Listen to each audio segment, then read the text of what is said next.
Assalamualaikum warahmatullahi wabarakatuh. Perkenalkan, nama saya Adam Firdaus. Di sini saya akan menjelaskan tentang bahasa Indonesia diminati dan dipelajari bangsa-bangsa di dunia untuk memenuhi tugas besar dua. Nah, latar belakang dari masalah ini ialah setiap suku bangsa memiliki bahasanya sendiri-sendiri dengan segala keunikan yang dimiliki. Bahasa menjadi alat komunikasi dalam berpikir, berkata, dan berbuat.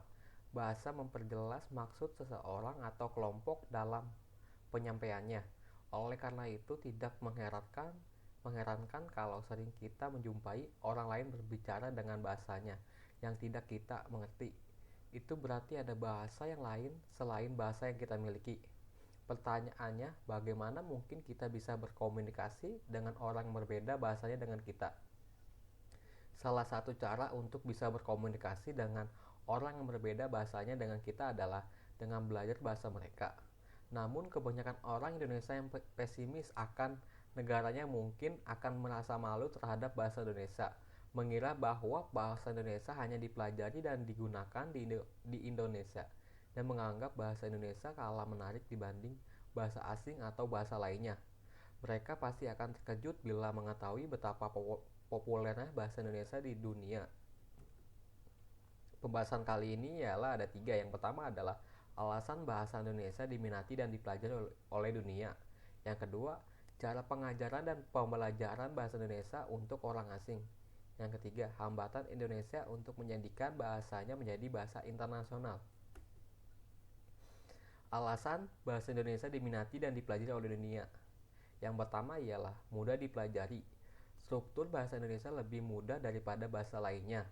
Bahasa Indonesia tidak ada penggunaan tenses untuk keterangan waktu seperti bahasa Inggris.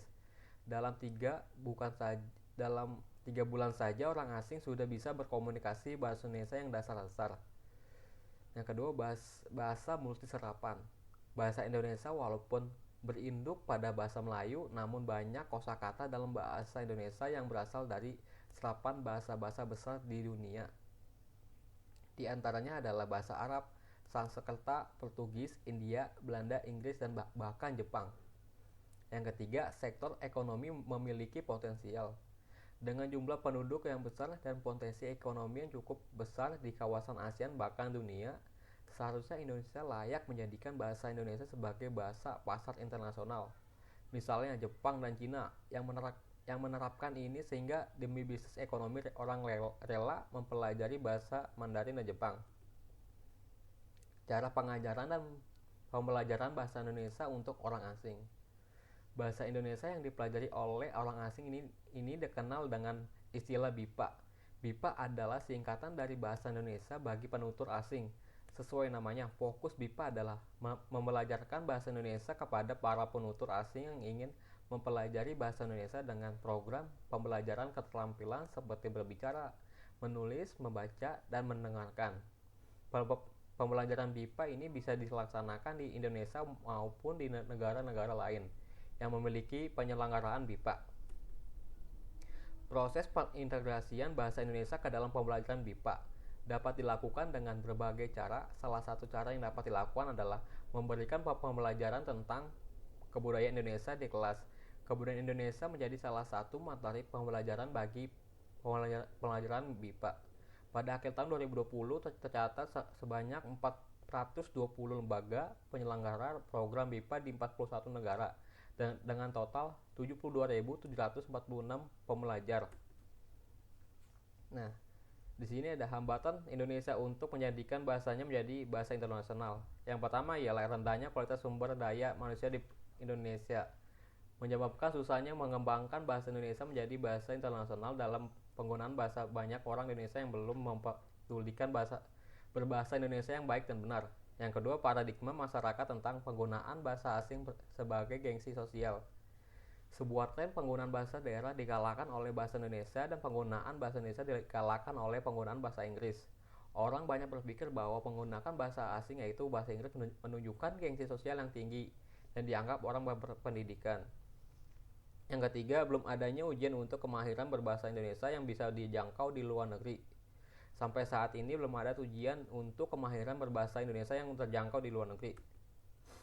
Kesimpulan ini adalah kerangka bahasa Indonesia merupakan bahasa yang mudah dipelajari dan dimengerti karena bahasa Indonesia tidak membutuhkan penggunaan nada, tambahan partikel setiap kata maupun perubahan kata akibat perbedaan waktu seperti yang terdapat pada beberapa bahasa milik negara lain, sehingga bahasa Indonesia secara gramatikal mudah dipahami. Sehingga bahasa Indonesia diminati oleh negara lain, namun kebanyakan orang Indonesia yang pesimis akan negaranya mungkin akan merasa malu terhadap bahasa Indonesia, mengira bahasa Indonesia hanya dipelajari dan digunakan di Indonesia, dan menganggap bahasa Indonesia kalah menarik dibanding bahasa asing. Mereka pasti akan terkejut bila mengetahui betapa populernya bahasa Indonesia di dunia. Oleh sebab itu, kita sebagai warga Indonesia harus menggunakan bahasa Indonesia dengan baik dan benar. Upaya untuk mengembangkan bahasa Indonesia adalah dengan memperbanyak lembaga penyelenggara program BIPA di luar negeri dan mengenalkan budaya Indonesia. Lebih luas lagi, di samping hal itu tersebut, sikap berbahasa masyarakat Indonesia juga harus ditingkatkan. Perkembangan iptek perlu ditingkatkan semua faktor, itulah yang akan mengangkat bahasa Indonesia menjadi bahasa internasional. Saran, untuk dapat mengembangkan bahasa Indonesia ke mancanegara, kita sebagai masyarakat Indonesia harus bangga dan melestarikan bahasa Indonesia dengan baik, bijak, dan sopan. Perlunya meningkatkan kualitas pendidik BIPA juga diharapkan untuk memudahkan masyarakat asing mempelajari bahasa Indonesia.